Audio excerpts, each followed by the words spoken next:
안녕하세요. 향기소리입니다. 향기소리 시청자 여러분 안녕하셨습니까? 오늘은 시편 49편과 50편 그리고 51편에 관해서 공부하겠습니다.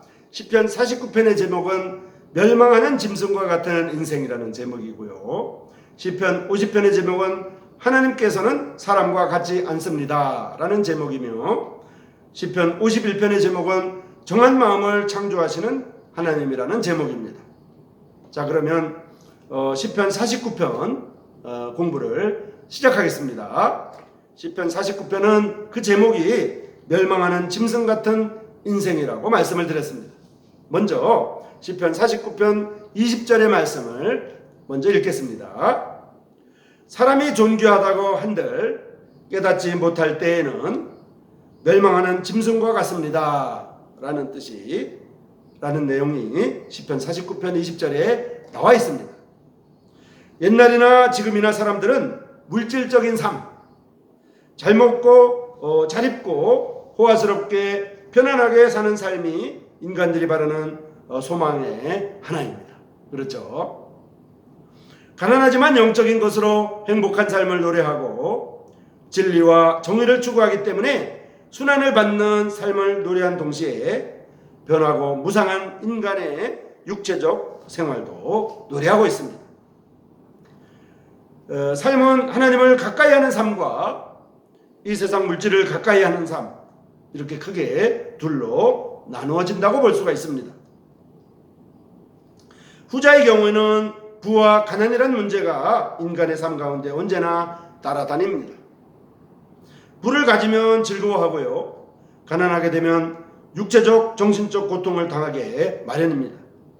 그렇기 때문에 사람들에게는 치부한다는 것에 대한 유혹이 크고, 또한 치부하는 것에 대해서 다른 사람의 선망의 대상이 되기도 하지만은 미움과 질투의 대상이 바로 이 치부하는 사람들에게 있기도 합니다.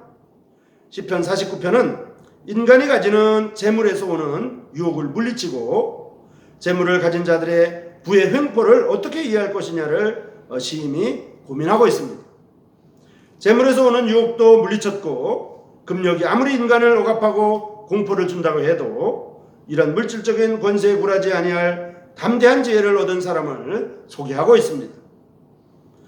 만백성과 만민이 들어야 할 지혜가 이곳에 녹아져 있고요, 또 비유가 나와 있습니다.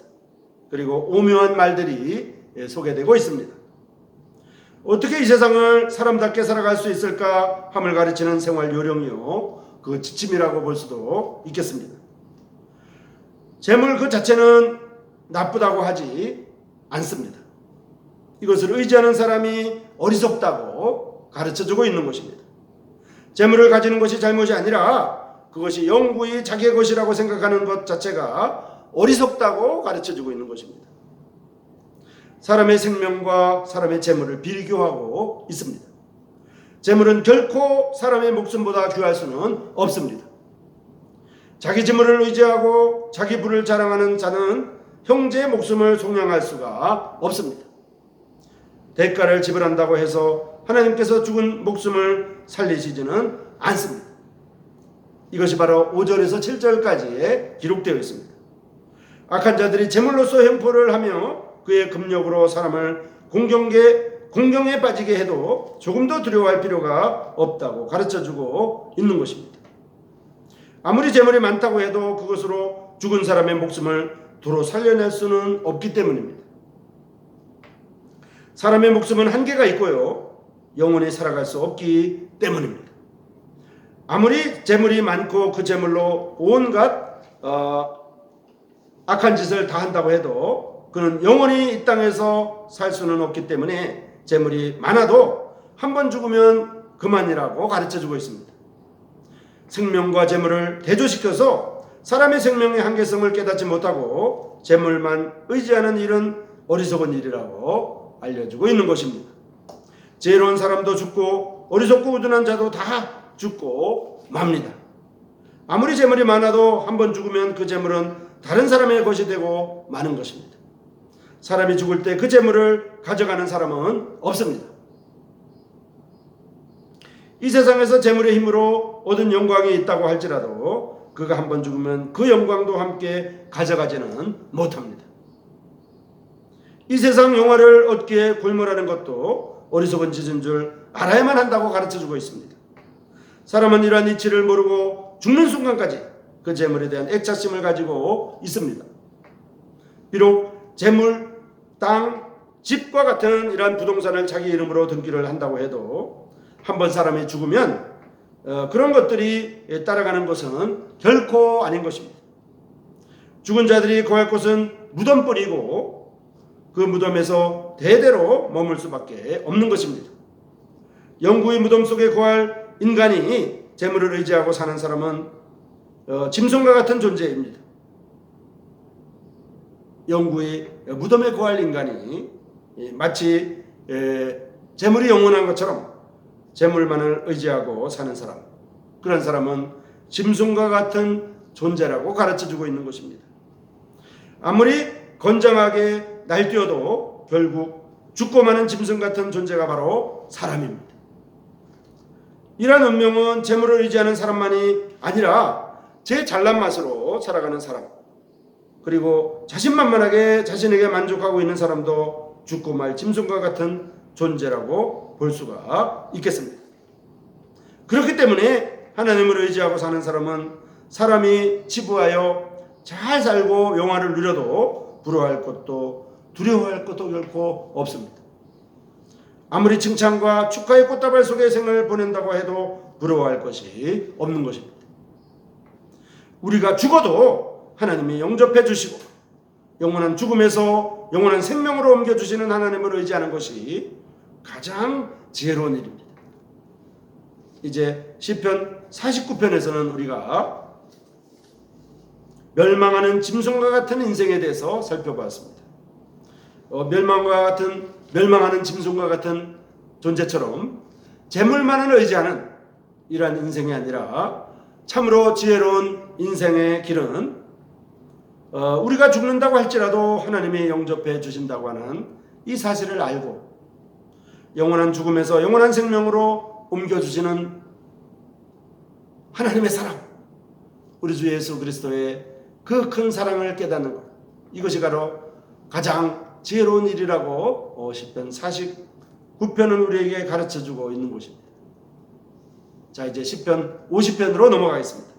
시편 50편은 하나님은 사람과 같지 않습니다 라는 제목이라고 이미 말씀을 드렸습니다. 먼저 시편 50편 21절을 읽어보겠습니다. 내가 이렇게 행해도 내가 잠잠하고 있으니 내가 나를 너와 같다고 하느냐. 나는 너를 책망하리라. 내 죄를 내 앞에 전시하리라. 이것이 하나님께서 모든 인생들에게 하시는 공통적인 질문이요 경고입니다. 시편 50편 21절의 내용을 읽었습니다. 하나님과 사람은 결코 같지 않습니다. 내 생각은 너희 생각과 다르며 내 길은 너희 길과는 다르다고 성경은 말하고 있습니다. 너희가 나를 누구에 비기며 누구와 짝하며 누구와 비교하여 서로 같다고 하느냐고 이렇게 성경은 우리에게 경고하고 있는 것입니다. 하나님과는 아무도 비교할 수 없음을 강조하고 있습니다. 인간 역사의 시작부터 하나님과 자기가 스스로 같을 수 있다고 생각한 죄로부터 인간은 타락하기 시작했고요. 하나님과 같이 되어 높은 보좌에 올라가 보자는 생각이 바벨탑을 만드는 동기였다는 것을 창세기는 우리에게 자세히 알려주고 있습니다. 인간은 이렇게 하나님과 같이 되어 보려는 노력을 한 것만이 아니라 하나님의 권위를 무시하고 그의 지배를 벗어나고자 하며 하나님 없다고 하고 하나님은 인간의 하는 일을 살필 능력도 없으며 하나님의 하시는 일을 전혀 무시하는 오만함을 인간들은 범하고 있는 것입니다. 이스라엘 주변 나라들은 하나님이 만드신 피조물을 하나님으로 섬기는 일을 당연하게 생각하고 있었지만 이스라엘 사람은 이를 철저히 배격하고 하나님은 인간과는 다르며 더욱이 피조물의 세계를 지배하시지 그것들이 신의 위치로 올라가는 것을 용납하지 아니하였습니다. 이스라엘 백성들의 생각과 이스라엘 주변 나라들의 생각은 달랐던 것입니다. 바벨론이나 가나안 사람들은 그들의 신들이 사람을 대접하듯이 아첨하고 뇌물을 바치면 인간의 모든 잘못을 덮어주고 용서하는 것 같은 신으로 생각하는 것을 우리는 성경에서 알고 있습니다. 그러나 이스라엘의 하나님은 용납지 아니하심을 밝혀주고 있습니다. 하나님께서는 사람이 제물로 바치는 일로서 인간의 죄를 용서하시는 분이 결코 아닙니다. 사람은 그가 받은 물질의 탓으로 공의나 정의를 굽힐 수 있겠지만은 여호와 하나님께서는 인간의 제물로 드리는 제물 여호와의 그의 정의의 법칙을 함부로 바꾸시는 분이 아니라 정의와 공의의 하나님이신 것을 똑똑히 알리고 있습니다. 온 세상 만민, 동에서부터 서에 이르기까지 모든 인간을 부르시고 그들에게 자기의 명령을 들려주시는 그러한 분이 바로 하나님이십니다. 인간에게 나타내시는 모습은 조용하지 않습니다. 세상을 놀라게 할 만큼 큰 위엄으로 나타나십니다. 그는 삼키는 불로 앞세우고 돌개바람을 거느리고 오신다는 표현을 사용하고 있습니다. 왜 동에서 서에서까지 만민들을 부르시고 또 왜 그렇게 무서운 모습으로 나타나실까요?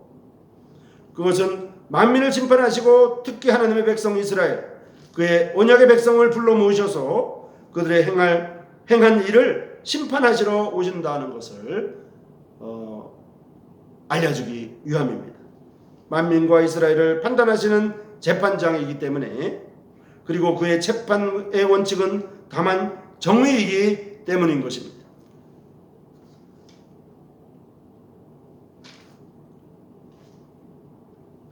인간의 물질로 공의를 변화시키는 분이 결코 아닙니다.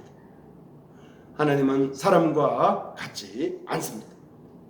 사람들은 재물로서, 물질로서 공의를 변화시키고 재판장이 다른 재판을 하고 다른 판결을 할 수 있겠지만은, 사람들은 그렇게 하겠지만은 하나님은 그렇게 하지 않는다고 하는 것입니다. 세계와 거기 충만한 것이 하나님의 것이라 하셨는데 제사행위나 재물보다 감사하는 마음이 더 중요하다고 가르쳐주고 있습니다.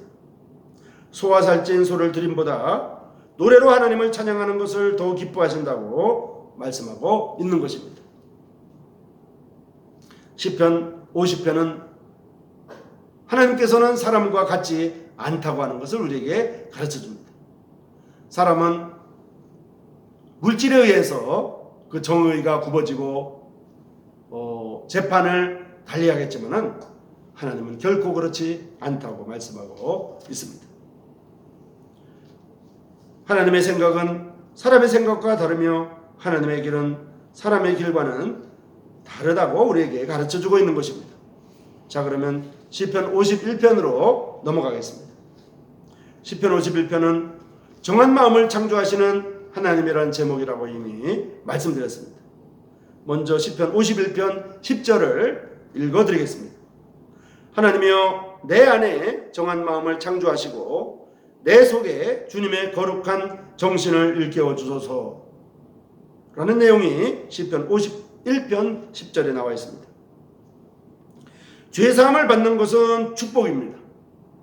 그러나 다시 죄를 짓지 않는 정한 마음을 새롭게 지음받는다는 것은 더 큰 축복이라고 할 수가 있겠습니다. 하나님께 정결한 마음을 새로 지어주시기를 비는 마음은 습관화된 용서의 간구와 하나님의 은혜를 헛되게 하는 일을 할 수는 없습니다. 정한 마음의 창조함을 받을 때 용서의 간구보다 어떻게 하나님의 기뻐하시는 일을 더욱 할 수 있는가를 간구하게 되는 것입니다. 하나님께 정한 마음의 창조를 간구하는 사람은 우선 자기가 저지른 죄로 말미암아 더럽혀진 그의 마음을 정하게 만들어야만 합니다. 내가 내 마음을 정하게 할 수는 없습니다.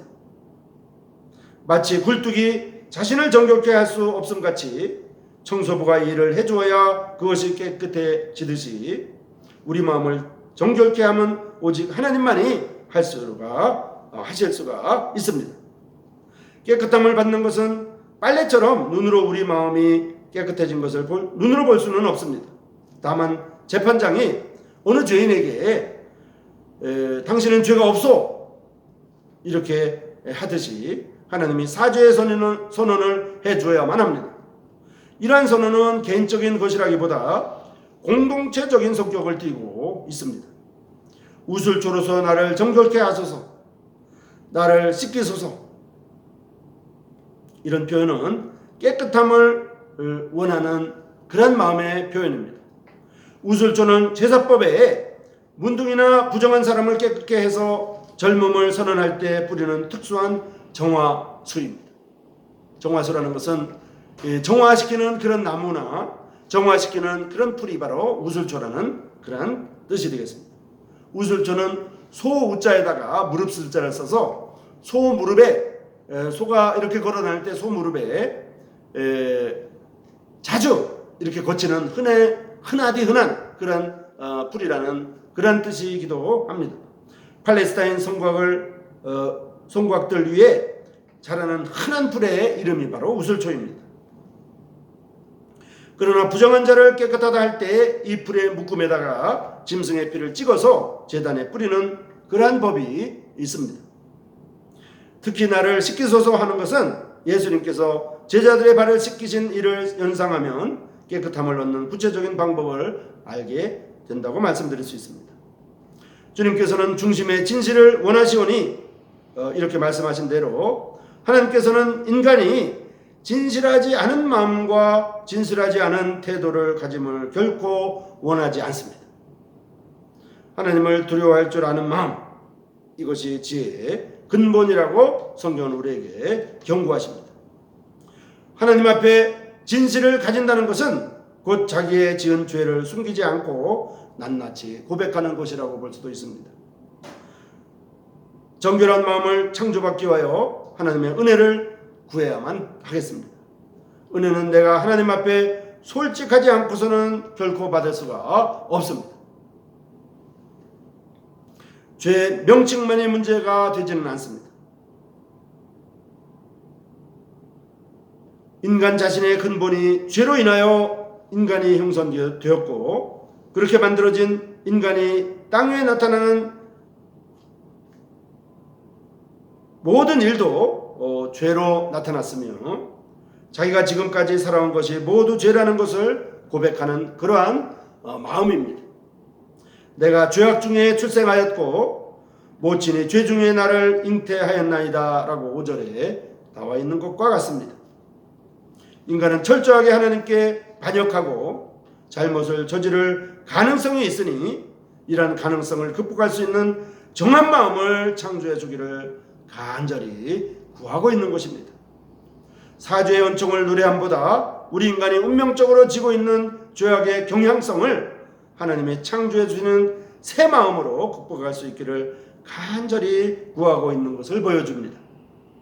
예수님의 속죄의 은총이 필요하면 이러한 인간들의 요구를 하나님께서 들어주시는 것입니다. 그래서 예수 그리스도 안에서 새로운 피조물이 된다고 고린도후서 5장 17절에 나와 있습니다. 이제 우리는 시편 51편을 공부하였습니다. 시편 51편은 정한 마음을 창조하시는 하나님입니다. 우리가 죄악 중에 출생하였고 모친이 죄 중에 우리를 잉태한 것처럼 우리 마음에는 참으로 운명적으로 지고 있는 죄악의 경향성이 있습니다. 이것을 하나님께서 창조해 주시는 새 마음으로 극복할 수 있기를 간절히 구하고 있는 것이 바로 시편 51편입니다.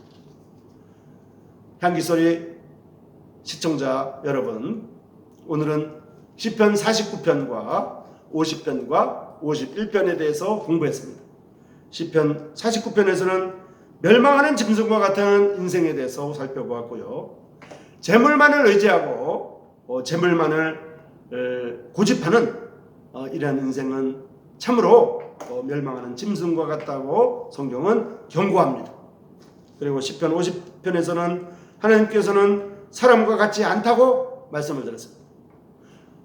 하나님의 생각은 사람과 다르며 사람의 길은 하나님의 길과 다른 것입니다.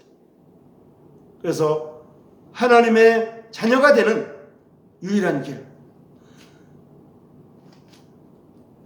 우리가 죽어도 살겠고 사망에서 생명으로 옮겨지는 그 길, 우리 주 예수 그리스도께서 가신 길, 예수님의 십자가의 길을 우리에게 제시해 주고 있는 것입니다.